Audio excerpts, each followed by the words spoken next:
আল্লাহ তাআলা বলেন, ইন্নাল্লাযীনা আমানু ওয়া আমিলুস সালিহাত কানাত লাহুম জান্নাতুল ফিরদাউসি নুজুলা।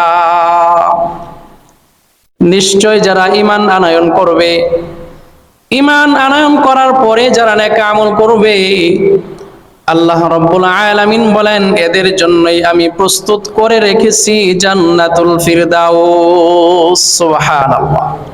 কোন মানুষ যদি আল্লাহর হক আদায় করলো, আল্লাহ রাব্বুল আলামিনের ইবাদত করলো, নামাজ পড়লো, রোজা রাখলো, হজ করলো, যাকাত দিল, আল্লাহ পাক রব্বুল আলামিনের সমস্ত হুকুম আহকাম গুলো মান্য করলো, কিন্তু পাশাপাশি বান্দার হকগুলো আদায় করে নাই, আল্লাহ রাব্বুল আলামিন বলেন শুধু আমার হক আদায় কইরা বান্দার হক যারা তোমরা আদায় করলা না, ইবাদত বন্দেগী তোমরা যতই করো, আমার হুকুম আহকাম তোমরা যতই মানো, কিন্তু জান্নাতে যাইতে পারবা না।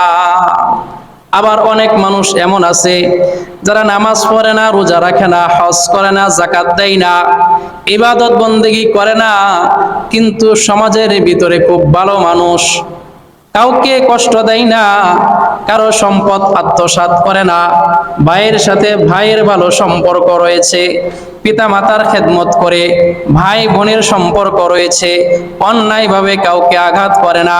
আল্লাহ রাব্বুল আলামিন বলেন যতই ভালো কাজ করো না কেন, বান্দার হক তুমি যতই আদায় করো না কেন, আমি আল্লাহর হক যদি আদায় না করো, তাহলে বান্দার হক কেবলমাত্র আদায় কইরা তুমিও জান্নাতে যাইতে পারবা না।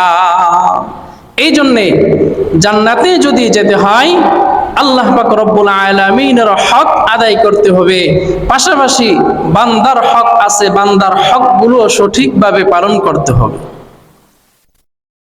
সূরাত বনী ইসরাঈলের 23 নম্বর আয়াতে কারিমায় আল্লাহ পাক রব্বুল আলামিন আল্লাহর হক এবং বান্দার হক সম্পর্কে বলেছেন।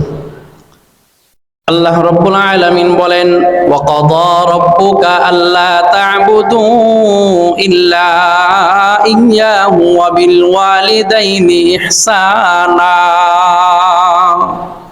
তোমার রবের পক্ষ থেকে তোমাদের প্রতি আল্লাহ তাআলার নির্দেশ, আল্লা তা'বুদু ইল্লা ইয়্যাহ, তোমরা ইবাদত করবা একমাত্র আল্লাহর।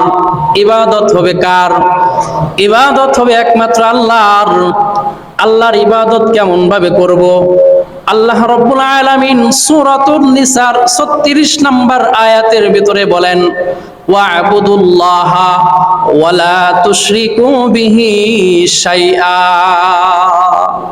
তোমরা আমার ইবাদত করবা, তবে একটা জিনিস খেয়াল রাখবা, সাবধান সাবধান, আমার ইবাদতের ভিতরে যেন শিরিক না হয়। কোরআনুল কারীমের এক আয়াতে আল্লাহ পাক রব্বুল আলামিন বলেন, ইন্নাল্লাহা লা ইয়াগফিরু আন ইউশরাকা বিহি ওয়া ইয়াগফিরু মা দুনা যালিকা লিমান ইয়াশা। নিশ্চয় আল্লাহ পাক রব্বুল আলামিন বান্দার জিন্দেগীর সমস্ত গুনাহগুলো ইচ্ছে করলে মাফ করে দিবেন, কিন্তু শিরকের গুনাহ আল্লাহ রব্বুল আলামিন কখনোই মাফ করবে না তওবা ব্যতিরেকে। এই জন্য ইবাদত হবে একমাত্র আল্লাহর, আর সেই ইবাদতটা হবে শিরিক মুক্ত ইবাদত।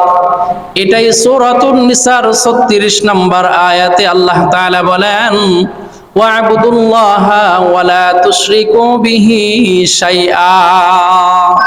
তোমরা আমার ইবাদত করবা, ইবাদতের ভিতরে অন্য কোনো মানুষকে শরীক করা যাবে না। নামাজ পড়বা আমি আল্লাহ রাব্বুল আলামিনের জন্য, রোজা রাখবা আমি আল্লাহর জন্য, কুরবানি করবা আমি আল্লাহ পাক রব্বুল আলামিনের জন্য, সাজদা দিবা আমি আল্লাহ রাব্বুল আলামিনের জন্য। আমাদের সমাজে নাই, কিন্তু বহু এলাকায় এমন আছে সাজদা দেয় বাবার পায়ের নিচে, আছে না নাই? অনেক জায়গায় এমন আছে সাজদা করে কোথায়? বাবার মাজারে।